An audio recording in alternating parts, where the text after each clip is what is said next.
San Blas es una ciudad costera, ubicada en el Pacífico mexicano, perteneciente al Estado de Nayarit. Se distingue por ser el origen del batallón activo de San Blas que participó en la defensa del castillo de Chapultepec durante la guerra contra los Estados Unidos. Su histórico puerto fue punto clave para la expulsión de los españoles durante la lucha de independencia. San Blas y sus alrededores se distingue por ser gran productor de frutas como mangos, plátanos, cocos, yacas, pepinos, sandías y café, entre otros productos.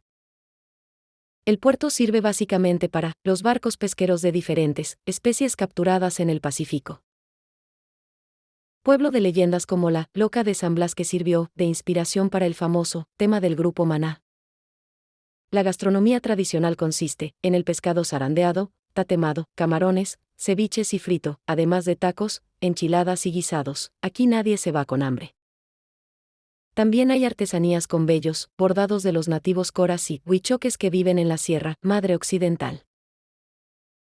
Además de contar con playas y un hermoso parque ecológico llamado La Tobara, donde podrás hacer un espectacular y relajante recorrido, donde podrás observar aves y cocodrilos en su hábitat natural. Sin embargo, el atractivo principal es viaje en ferris hacia las Islas María. Así que ya lo sabes. En tus próximas vacaciones no dejes de considerar este destino turístico, el cual cuenta con hoteles y hospedaje para todos los presupuestos. Te podría decir muchas cosas más, pero es mejor que vayas y goces del mar, la comida, el recorrido por el pantano y te vayas a las Islas Marías, que lo disfrutes. Ahora disfruta de esta panorámica aérea realizada con mi golletero volador.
San Blas, Ciudad y Puerto Histórico, del Estado de Nayarit, fue una producción de Nano Media Estudios, para Cotidiano 399 YouTube, Nano Cotidiano Facebook, Zamora de Hidalgo, Michoacán, 13 de noviembre de 2024.